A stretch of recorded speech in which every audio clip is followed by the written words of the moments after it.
आगम में कहा गया है, अट्ठ विधे दंसणे पन्नत्ते तंजः सम्मदंसणे मिच्छ दंसणे सम्मा मिच्छ दंसणे चक्षु दंसणे अचक्षु दंसणे ओहि दंसणे केवल दंसणे सुविण दंसणे। दर्शन 8 प्रकार का होता है। सम्यक दर्शन, मिथ्या दर्शन, सम्यक मिथ्या दर्शन, चक्षु दर्शन, अचक्षु दर्शन, अवधि दर्शन, केवल दर्शन, स्वप्न दर्शन। दर्शन शब्द के 6 अर्थ मेरी जानकारी में हैं। पहले भी मैंने एक बार बताए थे, आज भी दर्शन की बात आ गई है। तो दर्शन शब्द के 6 अर्थ। पहला अर्थ है दर्शन का देखना। अनठ प्रत्यय का रूप बनता है तो दर्शनम, देखना। जैसे मैंने संतों के दर्शन किए, संतों को देखा है, दर्शन करना।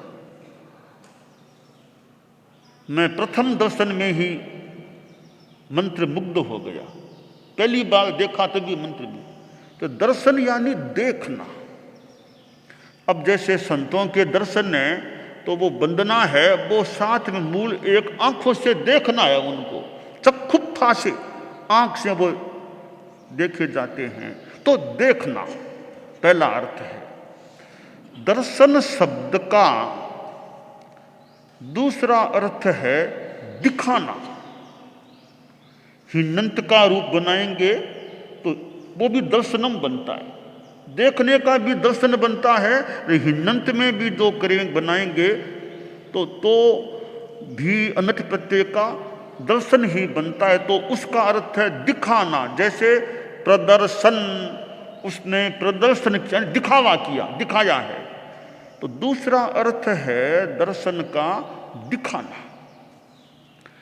तीसरा अर्थ है दर्शन का कि जिसके द्वारा देखा जाता है। आंख, आंख का दर्शन का एक अर्थ है आंख, नेत्र, जिसके द्वारा देखा जाता है, वो भी दर्शन है। अब चौथा अर्थ है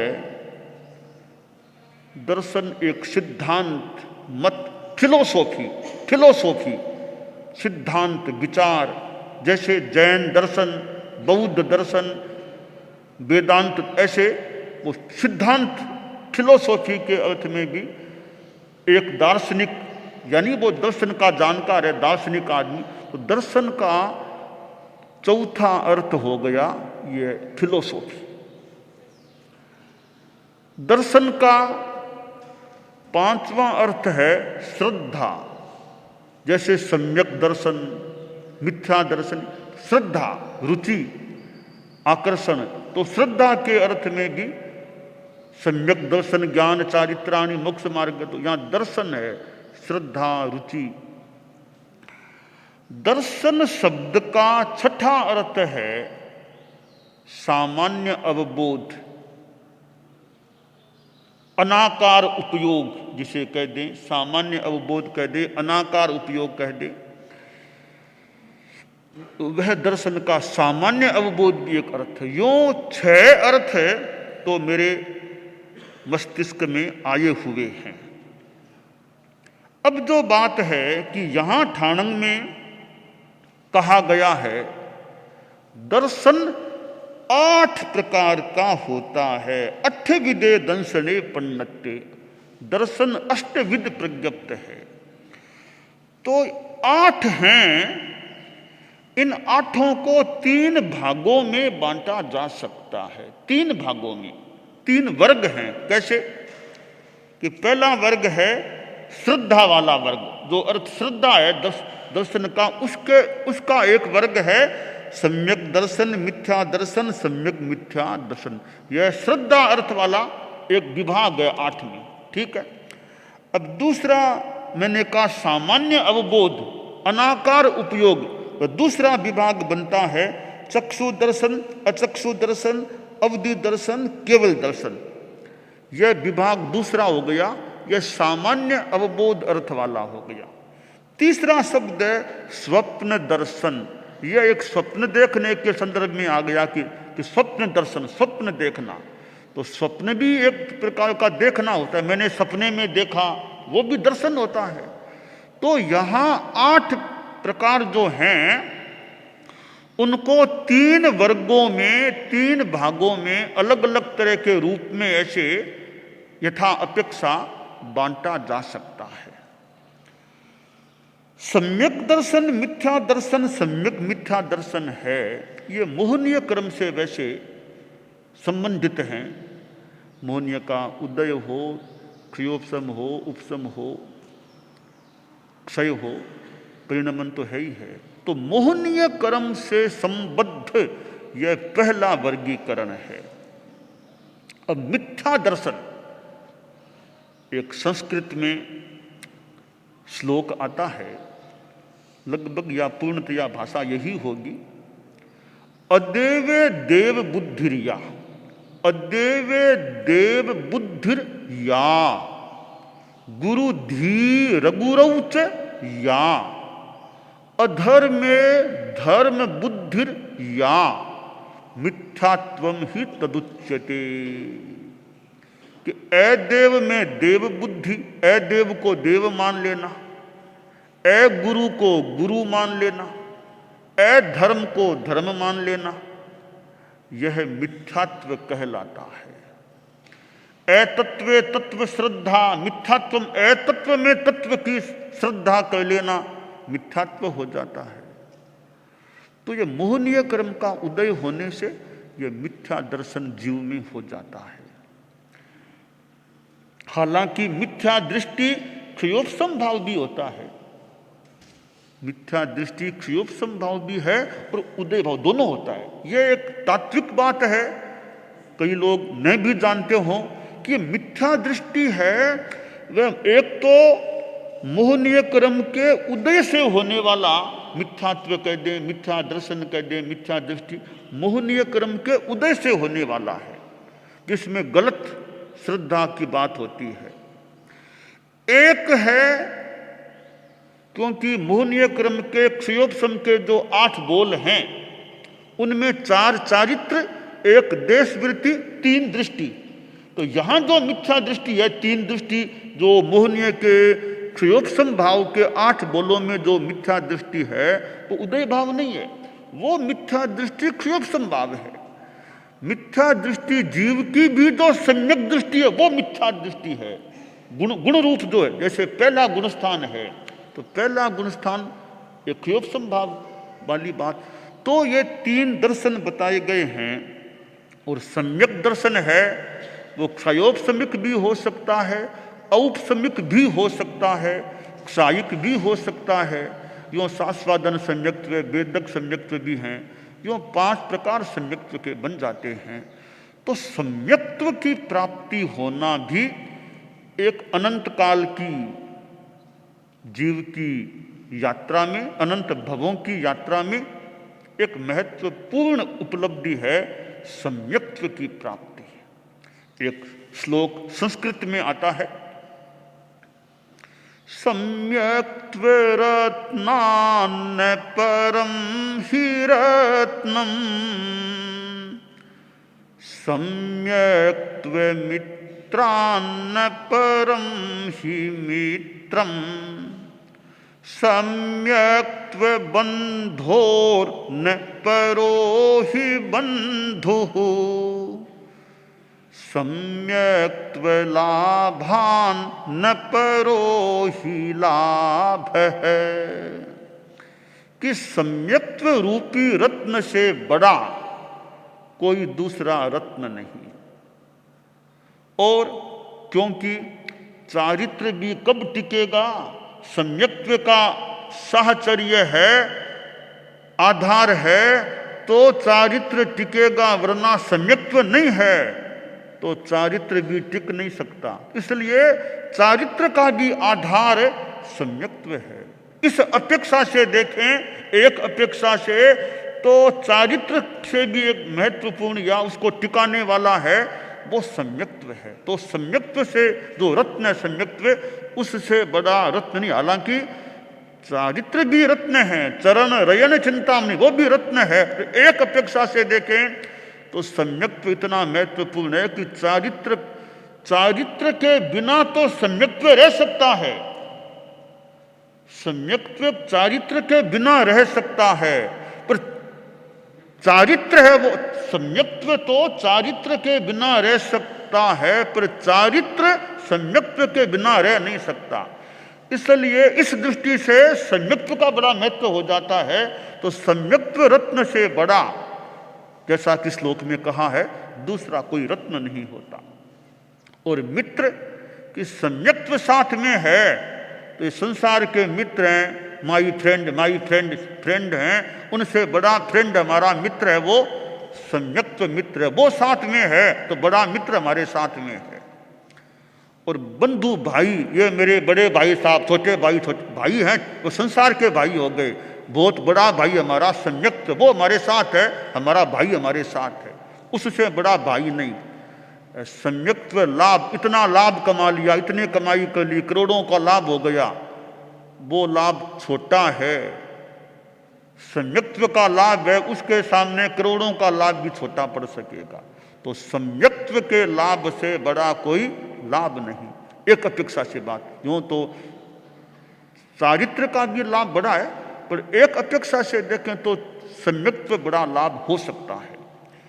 तो ये जो तीन भेद हैं, सम्यक दर्शन, मिथ्या दर्शन, सम्यक मिथ्या दर्शन, ये मोहनीय कर्म से जुड़े हुए संबद्ध हैं। उदय हो, क्षयोपशम हो, तो यहाँ हम तीनों को क्षयोपशम के संदर्भ में लें तो वैसे मिथ्या दर्शन को मोहनीय के उदय के रूप में भी मिथ्या दर्शन होता ही है। तो ये मोहनीय कर्म से संबंध की बात है। अगला जो विभाग है चक्षु दर्शन, 9वां बोल उपयोग 12, 25 बोल का 9वां बोल उपयोग 12 है। तो उपयोग 12 में 5 ज्ञान, 3 अज्ञान और 4 दर्शन। 5 ज्ञान 3 अज्ञान हैं, ये 8 तो साकार उपयोग हैं, साकार उपयोग। और 4 दर्शन हैं, वे अनाकार उपयोग हैं। वे दर्शन हैं, सामान्य अवबोध वाले हैं, अनाकार उपयोग हैं। तो चक्षु दर्शन, अचक्षु दर्शन, अवधि दर्शन, केवल दर्शन, ये चारों है वो सामान्य अवबोध के रूप में हैं। केवली भी है, एगम समयम जानी, एक समय जानता है, एक समय देखता है। एक समय केवल ज्ञान, एक समय केवल दर्शन। यह क्रमशः का सिद्धांत है। एक एगम समयम जानी, एगम समयम पासई, एक समय केवली जानता है, तो दूसरे समय में देखता है, फिर तीसरे में जानता है, फिर चौथे में यूं क्रम से क्रम यह चलता रहता है। सिद्ध भगवान भी जानना देखना। तो यह दर्शन है वो सामान्य अवबोध है। तो ये 4 भेद बताए गए हैं दर्शन के। तीसरा विभाग है वो है स्वप्न दर्शन, स्वप्न देखना। रात में नींद में कई बार स्वप्न आ जाते हैं। आने को दिन में भी किसी को स्वप्न आ जाए आए तो, रात में तो कितने स्वप्न आते रहते हैं। तो स्वप्न देखने से कभी कभी तो ऐसा स्वप्न आता है कि चित्त बड़ा प्रसन्न हो जाता है। कोई कोई स्वप्न ऐसा आता है, उसके आने के बाद जब नींद भी टूटती है तो चित्त में प्रसन्नता की आज अच्छा एक स्वप्न आया। तो स्वप्न अनेक प्रकार के हो सकते हैं। कई स्वप्न हैं वो भविष्य के सूचक, कि यह स्वप्न आया है, इसका यह फल हो सकेगा। तो ऐसे भविष्य के सूचक स्वप्न भी हो सकते हैं। कोई स्वप्न है वो पहले कोई देखी हुई बात है, सुनी बात है, वही बातें फिर दिमाग में ऐसे किसी तरह आ जाती है, ऐसे भी आ सकती है। तो कोई स्वप्न तो थोड़े ऐसे ही फालतू से होते हैं, ऐसे ही आ जाते हैं, कोई मतलब नहीं, नींद में थोड़ी ऐसी हो जाती है वो। तो पर कई कई स्वप्न बड़े महत्वपूर्ण होते हैं। जैसे आचार्य भिक्षु, परम पूज्य परम श्रद्धेय भिक्षु स्वामी, उनकी संसार पक्षिया मां दीपाबाई को स्वप्न आया था ना, सिंह का स्वप्न है, तो वह अपने आप में एक महत्वपूर्ण स्वप्न माना जा सकता है कि सिंह का स्वप्न देखा है। कोई मां अपने ऐसे गर्भाधान के संदर्भ में के साथ कोई ऐसा स्वप्न देखती है तो मतलब कोई विशेष कोई जीव आया है। तीर्थंकरों की माताएं 14 महास्वप्न देखती हैं, इसका मतलब बहुत कोई महान आत्मा महापुरुष कोई पैदा होने वाला है। तो ऐसे ये शुभ स्वप्न, महास्वप्न, अच्छे स्वप्न होते हैं, वे भविष्य के द्योतक, भविष्य के सूचक भी बन जाते हैं। अब सिंह का स्वप्न आया है, तब भीखंड जी महाराज स्वामी गृहस्थावस्था में वैराग्य आ गया था, दीक्षा के लिए भावना थी, पर माँ जी की आज्ञा भी जरूरी है दीक्षा के लिए। तो अब माँ जी को कौन समझाए, माँ जी आज्ञा नहीं दे रही है। तो कई सोचती माँ जी है तो गुरुदेव की बात तो मान लेगी, औरों की बात को नहीं भी माने, पर गुरुदेव फरमा देंगे तो माँ जी फिर शायद ना नहीं कहेगी। तो भीखंड जी, परम पूज्य भीखंड जी जो गृहस्थावस्था में थे, रघुनाथ जी महाराज से कहा, महाराज दीक्षा की भावना माँ जी को आप समझाओ ना, आज्ञा दे दे। तो रघुनाथ जी महाराज ठीक है प्रयास करें। रघुनाथ जी महाराज ने कहा कि दीपाबाई भिखण काई कवे, मैं अपनी भाषा में बता रहा हूँ, भिखण काई का देखो आज की कवे, मैं आज्ञा कौन दूं, मैं दीक्षा की आज्ञा कौन दूं, मैं कौन दूं, मैं आज्ञा कौन दूं।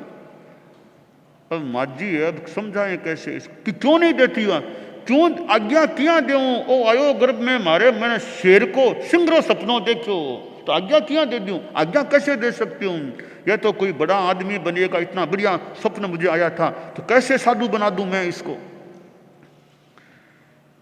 अच्छा, सिंह का स्वप्न आया था इसलिए आज्ञा नहीं दे रही है।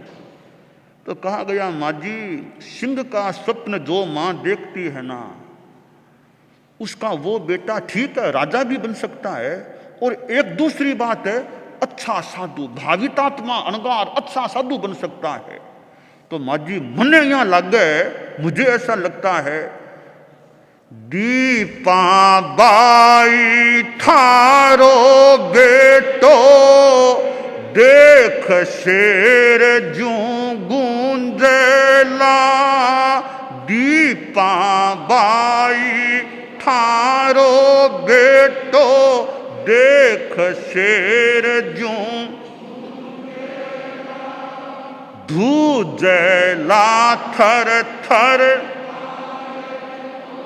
कर्म कटक हो संता मो करो मंत्र कर गो, जन जीवन आधार हो तेरा पंथरा, ता श्रद्धा स्वीकारो,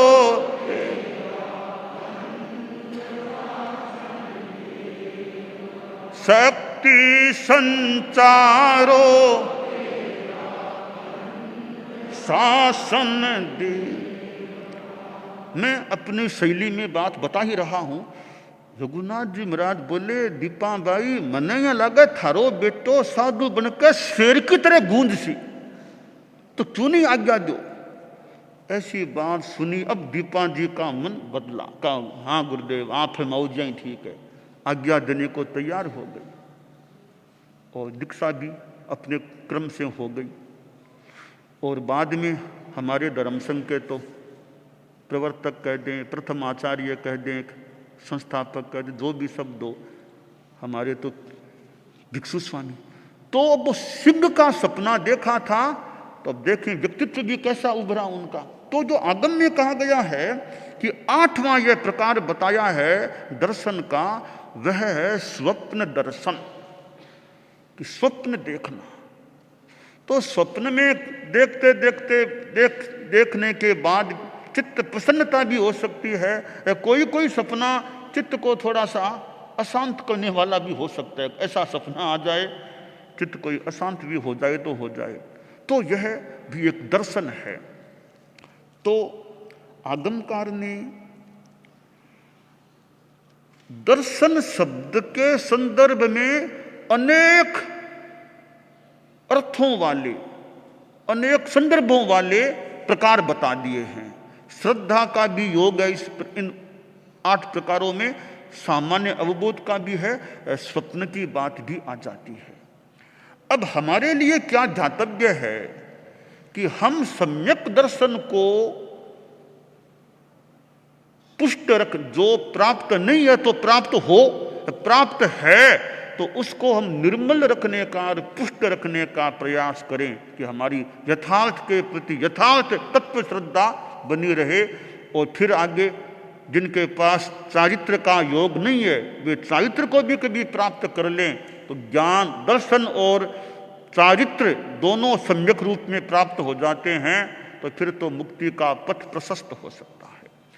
दानान सिद्धम अभयपयानम सच्चे सुयान वज्जं वयंती तवे सुया उत्तम बम भचेरम लोगुत्तमे समणे नाय पुत्ते।